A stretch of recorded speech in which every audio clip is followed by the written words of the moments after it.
to really welcome Christina, um, Bill Bealey, and Juan Pablo, who've been working really hard on the APIS mapping tool and are going to provide the long-awaited demonstration. So over to you, folks. If you wouldn't mind just introducing yourself before you hop straight into the maps, that'd be great. Yep, so I am Cristina Martin Hernandez, and I work with Bill Bealey and Juan Pablo in UKCEH Edinburgh. And yeah, we've been working for the last year with the APIS steering group and other users to make this possible. So yeah, Bill introduced himself. Juan Pablo, can you introduce yourself? Sure. Yeah, as they said, my name is Juan Pablo, and I work with Christina and Bill at UKCH Edinburgh, and I'm an environmental data scientist. And yeah, we've just been working on this tool that Christina's about to demonstrate. So I'll just leave you to it. Right. So I'm going to demonstrate the tool now. I will show it alongside the current APIS website, so you can see, information and plots where they are in the new interface, if that's okay. Right, so the first thing you can see when you get into the tool is these purple areas, which are SACs. Everyone is familiar with that, probably. You can choose your designation here, so you can change to SPAs or to triple SIs. As you can see, it's quite quick, so that's really good. Now, APIS now has Appians data, and I should explain what Appians is because probably not everyone is familiar with it. So Appians is air pollution impacts on ecosystem networks. It's a network created in 2018 to meet monitoring and reporting obligations under the EU National Emission Ceilings Directive. Now we are not part of the EU, but future reporting will happen each 4 years under the UK NEC regulations, part 5. So the Appians layer, you can turn it on here, and you can see the orange and black dots. Those orange dots are the Appians networks, and the black dots are different networks that form the Appians site. You can choose an Appian site just clicking on it or just in this dropdown, and the tool will zoom in. Then you can have more information if you click on the site about that particular network. Also, if you click in here, you will go to APIS website with information about the sites and the networks. Right, so let's turn this off. So we turn that layer off. We can move to select a site. Right, so now to select a site, you can, to search a site, you can just zoom in the map or search a site in this drop-down or just type it in this drop-down box. But to select a site, you click on it. And as you can see, this information pop-up appears with just basic information about the site. So in the APIS, current APIS, what you would have to do is just go to site relevant critical loads and choose SACs, for example, and then choose a site, anyone, anything, any site, and you will have information there. Now, you can see, where is it? So there is also pollutants, raster, which is this data, this layer is coming from 5 by 5 kilometer grids from the seabed modeling. It's very important for APIS. And you can choose, you can see there is the nitrogen deposition for forest, moorland, or grid average, so 3 types of land cover. And then the ammonia concentration, those are 5 kilometers.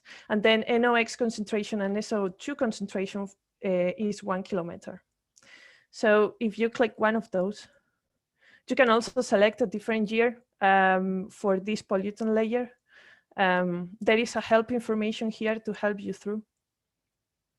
So you can see here the 5 by 5 grid. I'm going to close this pop-up just so you can see better. And these white labels is the nitrogen deposition for grid average in that particular location. If you zoom out, you can see, instead of the grid view, because it's very difficult to see a grid view when you are zooming now, you can see a raster view with colors, which is more informative once you zoom out. And you can see the trend through the UK. Now, so if we go to results, you can see this little table with some information about the features. Each row is a feature. We are in site features information. And in the APIS, each feature will have a little plus. So you can click and you can have a row also per table. So that's more or less what we did in here. Obviously here there is more information, but we changed the place of the information. So I will show you. Now, the source attribution information. So here you have a pie chart and you can hover over and it's giving you information about the site I clicked. And there is the percentage and the value here. And that's for nitrogen. There is also a little table here on the right showing you the values. And that's for sulfur. Yeah. There is also information here in case you want to know where the source attribution is coming, the frame modeling and all of that. So in APIS, what you would do is you go to the source attribution, and then you have this that will take you to another link, and it will give you the source attribution for that particular site. Again, you have information for frame, etc., and then you have data for nitrogen and also for sulfur. Yeah. Going to the next one, the site, sorry. Excuse me, the site detail grid information. So again, this is about this site. This view is quite familiar to you. The only difference is that we've cut the site area with the grid information. So here is the total nitrogen deposition for forest, but you can change it, total nitrogen deposition for grid average, and the numbers will change.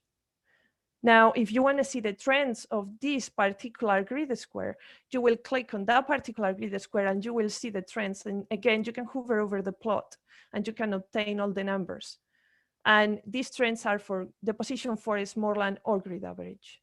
And in the APIS, current APIS, to see the trends now, you will have to go to this and you will only see the trends from one grid of each site. Now, the critical loads. This table is where we got some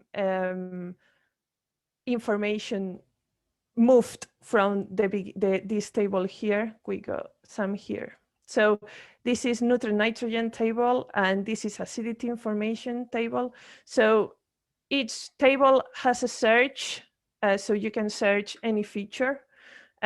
This column is showing you the features, and the table is very big, so there is a horizontal scroll, and also sometimes there is more than 3 features, in which case you can click next, next, next, and the 3 next features will show in here.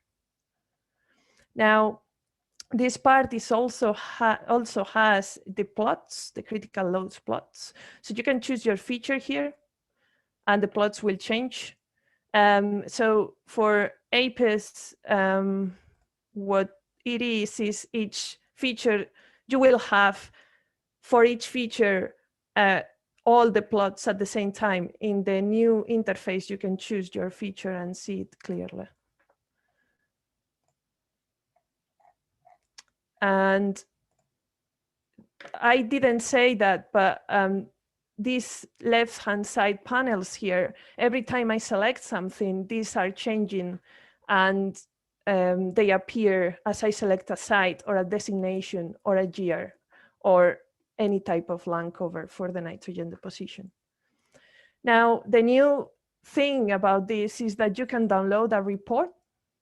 So you can choose what to download. I'm not going to press the download report now because it takes like 30 seconds to render, but I did download a report yesterday, and with all included.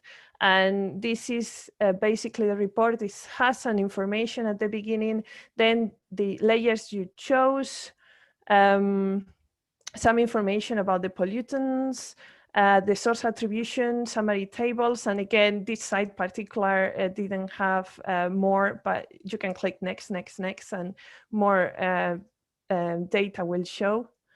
The pie charts where you can zoom over, you can save all of this in your local drive and have it there instead of coming to the tool every time if you only want to check one site.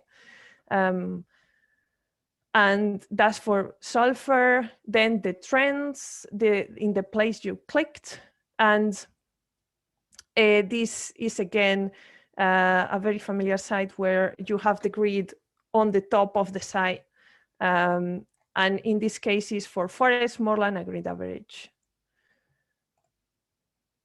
And I didn't mention this, but in grid information, so if you go here, this is not site dependent. So wherever you click in the map controls in the main map, you will see this changing, and you again have the trend here. So if you don't want to see a site and you want to click on a place where there is no an SACs, SPAs, or SSIs, or ASSI for Northern Ireland, you will see the trends and the latest set of data for that year. Okay, so what else? Oh, let's choose another designation. For example, let's go and let's have a look at this one. Well, let's remove the raster first, so it's not in the middle of our view. And then let's choose that one, for example. So again, you can type and the app will zoom in to the site.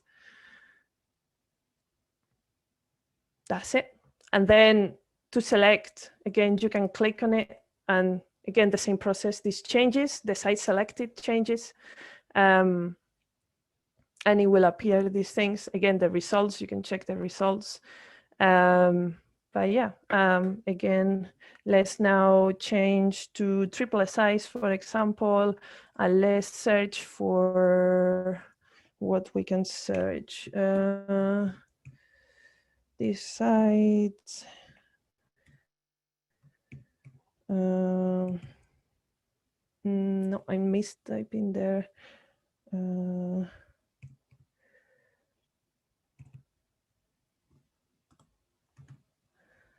Yeah, that, for example, and it will zoom in. That's in Wales.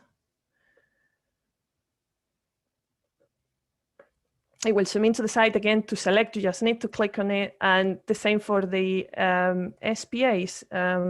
So let's click on an SPA, and let's search for an SPA. For that one, for example, and it will zoom in.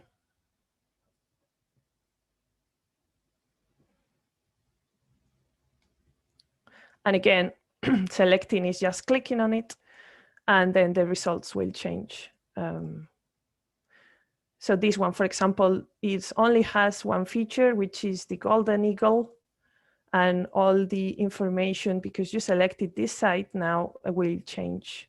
And basically that's it.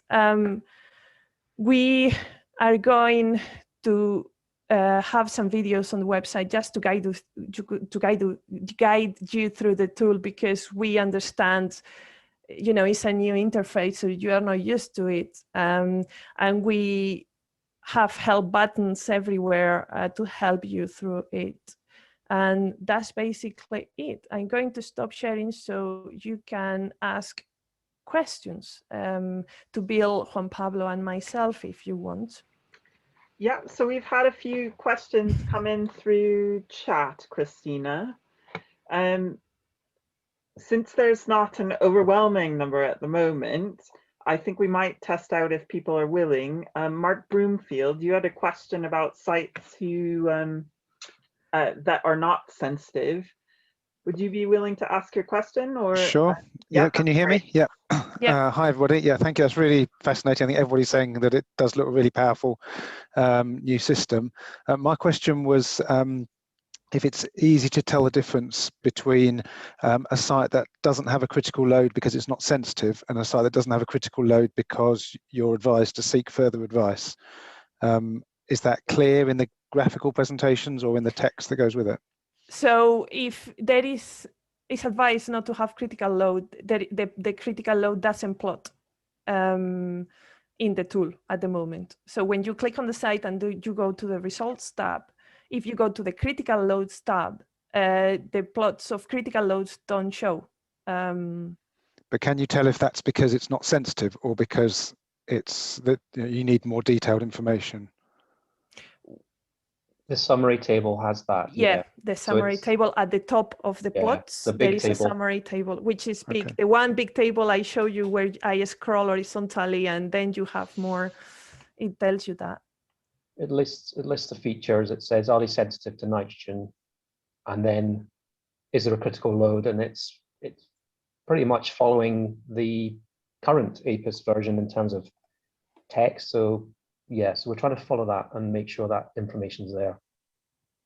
Okay, thank you. Might work on making the table a little bit nicer to view, perhaps. It's got a lot of information. Yeah. Right. The next question is about from Austin Coogan about coordinates and Ordnance Survey British National Grid. Sorry, Austin, it was so straightforward. I missed a chance to. That's absolutely fine. Yes. Sorry, Susan, do you want to carry on? I can answer that question. Yes, so I completely forgot to show you, but I can share my screen again quickly. There is a, can you see that now? Yeah. So yeah. This bit here, so you choose your designation here, you choose your pollutants here, but there is another tab, which is location, yeah? And you can choose here Irish grid, British grid, or Eastern Northern, and then latitude and longitude. And you put here your latitude and you put here your longitude, and then you zoom to the location, you click this button, and the app zooms to that location, particular location. Was that the question? Sorry, I didn't let you finish, Susan, but my guessing is that that was the question. Maybe at some point we can share that. Okay, I will try to find one, yeah. No problem.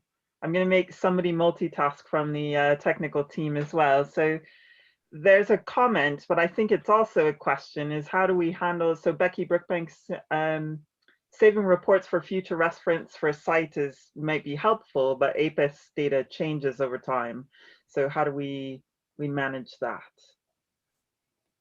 Yeah, so the report is useful, but obviously the data behind the report is not being updated if it's stored in your local drive. So the report, we thought the report was a very nice feature, but if you want the latest updated data set, you will have to come to the tool and query again and click again in your site and in the map. Right. We need, obviously on the tool, whenever there's a data change, it's yearly often. At the moment it's yearly and will continue. It's finding a way to let users know there's a new current year, and if you want to, or you're right, a critical load could change for a group of habitats, and there is a review of critical loads for empirical nitrogen habitats going on at the moment. So yeah, I think it's providing that information to you.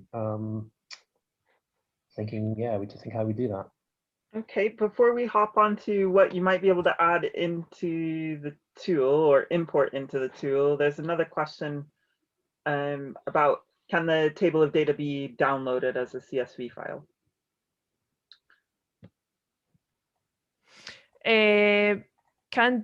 No, at the moment, no, it can't. But that's nice. That's a nice feature which maybe we can incorporate in the future. Right. So from what we can take out of the system, we have a question about being able to import boundaries of other sites like local wildlife sites. Is that something that can happen in the current system?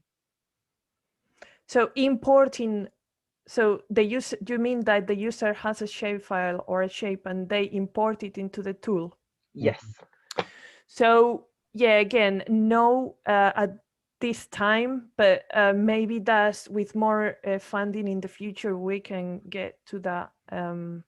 That's possible technology in the technology we have right now, but obviously no in this version of the tool. There's the next questions about whether the data within the tool is available as a GIS layer. I think I know the answer to some of this because the Environmental Information Data Center holds air pollution information system data and the shape files for the protected site boundaries. Is there anything else you wanted to say about that, or? So, well, maybe I can leave Billy to answer that, but all our all the data you see is going to be or is already in the EIDC, as Susan said. And over there, we have all the seabed data as well, which is the 5x5 kilometer grid you saw. Plus all this information that you saw displayed. So the data is in the EIDC already there. This tool is only mapping it and displaying it for you readily available, but all the data is in the EIDC. I think the thinking, if you want, I think the question is possibly around downloading the pollutant raster for the whole of the UK for different pollutants. So no, at the moment, no, but the CEH's data center, Environment Information Data Center, EIDC, holds the UK, will hold the latest UK deposition pollutant sets, and there's a set that from the PCM model that Ricardo hold as well. We use that for the sulfur and nitrogen dioxide. But no, I think we have to think carefully about making data sets from the tool out. At the moment, not yet. Yeah, so there is a long-awaited question. I think this is why people missed it, is because the new APIS tool will go live in a week to 10 days, I think is kindly answered at the moment. We didn't want to crash everything by having everybody jump onto the APIS tool on the launch date. So I hope, I mean, we thank you for coming to the open meeting and giving us more feedback. But there's a little bit of a wait for the final tool to come. I don't know if the technical team want to say anything else about that at the moment, or are you? Well, yeah, we thought it better that when you wanted to go to APIS and use it, it'll be there, and you'll go, oh wow, there's the new tool, rather than saying on the certain day it's going to be available. Everyone will go and have a look, and it might just crash. What we're trying to do is we have the tool. It's built through this Shiny RStudio. We have it on one server, and we're looking to also mirror it on another server. So we have to just work out if the user has problems accessing, or there's not enough connections to get onto it, or the use of it's too much, how we transfer them to the other server. Maybe there's an option to try different options there. And we will keep the current APIS data for a little bit. We'll have to discuss that with the steering group. It's coming from the same data tables, so there shouldn't be any differences. It's key to quality check all that, but it's looking pretty good at the moment. Yeah, I mean, we're pulling from a mirror of the database, so hopefully the numbers end up the same with the way exactly. it calculates things. There's another question about, can you upload multiple locations, or is it one location at the time at the moment? One location at the time at the moment, yes. Right.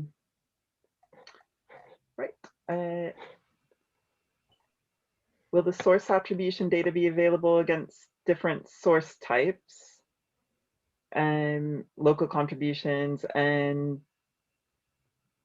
the demo seemed to just have nitrogen or sulfur without the further breakdown. So do you want to say a little bit more about the source attribution data set? I Bill, can, do you I want- mean, yeah. Christina, I mean, we're going to Yeah. add those, yeah, but we've got a new set that is going to be added to the database next week. Some of it's already there. We just don't want to show it today, you know, to make sure it works. But yeah, so there'll be a new sort of footprint source attribution data set for 2018. And it'll be interesting. Again, it's to talk about possible future work is to maybe show trends across sites between the two different data sets. But yes, we will show more pie charts to show the local sources and what are we kind of split them into local and long range sources. So yeah, we will add those pie charts in that are currently on the system. So yeah, Caroline. So we've got one last question in the chat at the moment, and we were going to give everybody a kind of substantial break before we have a session that says kind of why the mapping tool is the way it is. We did consult quite a few people and had some testers, but also to take any specific feedback you have. So that's the initial sort of demonstration of the tool. But if you did want to stick around and feedback further and have more discussions with the technical team, then that's available. We'll also, at about 12 o'clock, have a kind of 3 breakout rooms where you guys can kind of network and chat if you would like. There'll be a reminiscing room, a technical room where you can drill the technical team, or a more general air pollution work room where I'll be taking any comments or queries around how we might use APIS and future developments in terms of how we apply it. Right, so we've got a couple of questions and that'll take us up to 11:15. Is that okay? And people can post in chat and we'll try to answer things after the sessions as well. There's a question about grid squares remaining at 5 kilometers with the new update. This is something that comes up in the steering group quite a lot. It's because we have 1 kilometer grid squares for some things and then 5 kilometers for others. Does the technical team want to say anything about plans for 5 kilometer to 1 kilometer? Sort of a science decision, really, in a way. We've got 1 kilometer for ammonia we've used for some other projects. So I think that one might be the best bet for putting forward to the tool. And then the deposition, yeah, so we hope to certainly talk of it and work towards it. So it's just a question of, well, policy perhaps, and is it going to improve decisions? Yeah, that's the kind of discussion we have to go through first. Thank you so much. The last couple of comments are about how we integrate this kind of mapped interface into things, plans to update the simple calculation for atmospheric impact limits. So the scale screening tool with more functionality for mitigation and other options. Or get EA to agree to using scale. I mean, technically EA do accept results from scale, but I think Rick Gould's around on the call, so. Yeah, I don't want to stick Rick on the spot. No. He wants to comment on that because I know they're looking to improve scale to work on things like that. Do you want to say anything about that, or? Very briefly, that at the moment there's possibly some changes or some additions to adding some more MET stations. It depends on funding. The data obviously gets updated with APIS on the background information. Nothing in the pipeline yet. We've got some thinking about it. I guess elements of it depend on the development of the larger AREAS project and how that works and what part scale has in that. So nothing big development wise at the moment. Yeah, I mean, we are working with other conservation agencies on looking at some things like the integrated risk assessment tool that the Dutch are using, which is called AREAS, and there's a project around that might have this further functionality. So please keep the conversation up with us about what you want to see. But in terms of this mapping interface for this year, we've worked on the mapping interface, and then we'll be taking suggestions for the next financial year. I think at this point, I'm going to call a pause for this as chair so that everybody can have a proper break. Thank you so much to everyone who's contributed to this, and to you as attendees for sharing your attention as well as your questions. You're welcome to leave now. Is there a what's new document? Yeah, we will be providing things for features, etc. You're welcome to have a 15-minute break, and then we'll pick up around 11:30 to have this further discussion. But if you don't join us for that, thank you so much for your attention, and we look forward to hearing your comments as the tool goes live.